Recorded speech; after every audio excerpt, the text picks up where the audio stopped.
Bonjour à tous, aujourd'hui je vous retrouve comme promis pour ce premier dimanche du mois de novembre avec une recette de tarte aux pommes.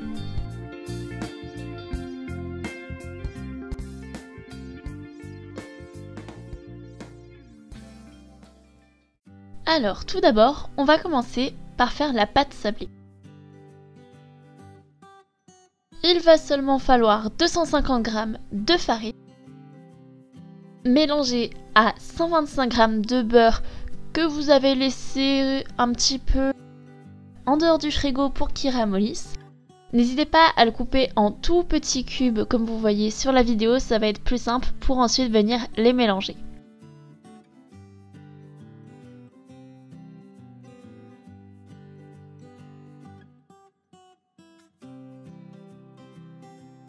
Comme dit précédemment, on va venir les mélanger jusqu'à l'obtention d'une sorte de pâte justement qui ressemble à du sable.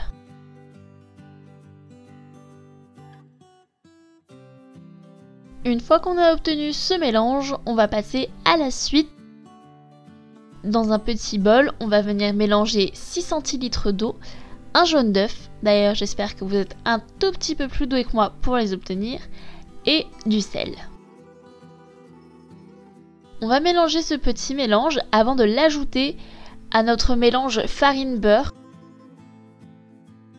avant de tout simplement venir à nouveau malaxer afin d'obtenir cette fois-ci une vraie pâte.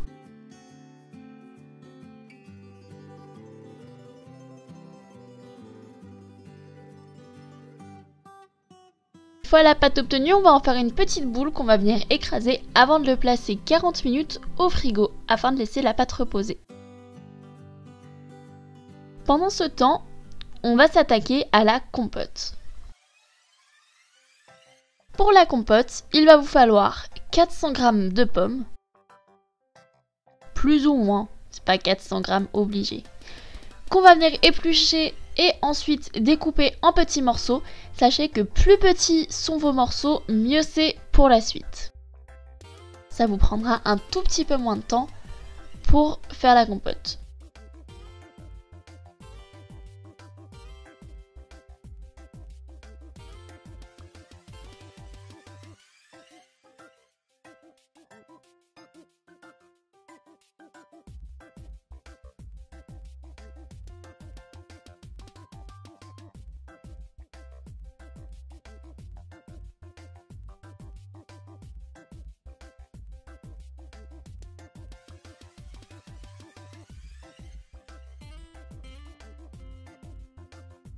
Ensuite, dans une casserole, on va mettre 5 centilitres d'eau, 75 g de sucre et 2 cuillères à café d'extrait de vanille.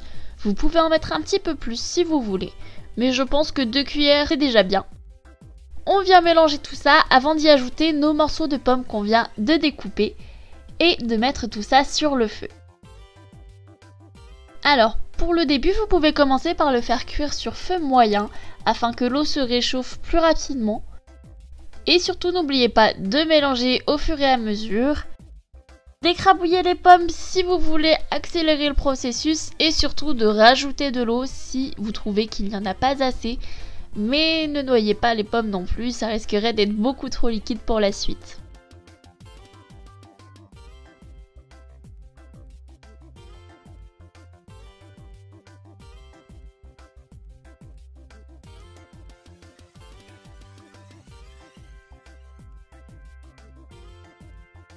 Il me semble que j'ai dû rajouter de l'eau à 3 reprises pour obtenir un résultat de compote qui pouvait faire l'affaire pour la tarte.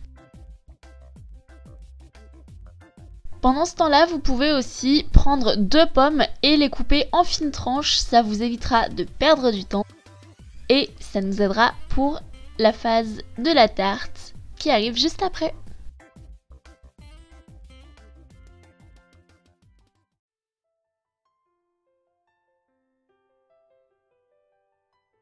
Alors, la première étape pour la tarte, c'est tout simplement de venir huiler et fariner le moule afin que ça ne colle pas. J'avais l'habitude de mettre du papier sulfurisé dans mes autres moules, mais je trouve que vraiment cette technique-là est beaucoup plus simple et surtout produit moins de déchets. Donc on vient ensuite déposer notre pâte dans le moule.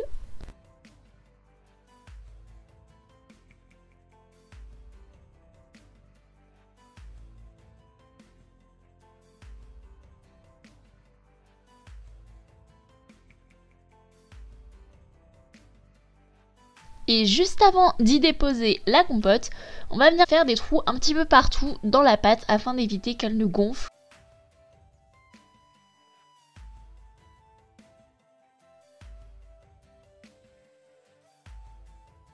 On vient y déposer la compote. Et une fois qu'on a déposé toute la compote, normalement vous allez en avoir assez pour faire le fond de la tarte. On va venir y déposer tout simplement les petits bouts de pommes dont je vous parlais, qu'il aurait été plus simple de découper pendant que la compote chauffait.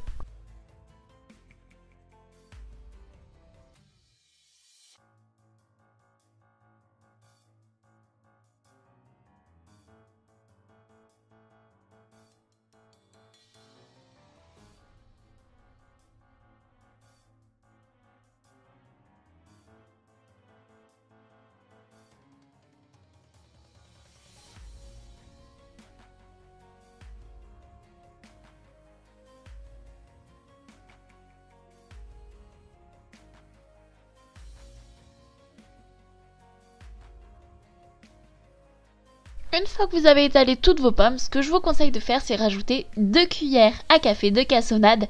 Ça rajoute un petit côté doré à votre tarte. Et ensuite, vous la mettez 30 minutes à 200 degrés au four. Et voici le résultat. J'espère que la recette vous a plu. Si c'est le cas, n'hésitez pas à mettre un petit pouce en l'air, à vous abonner si ce n'est toujours pas fait. Et moi, je vous dis à bientôt pour une prochaine vidéo. Bye!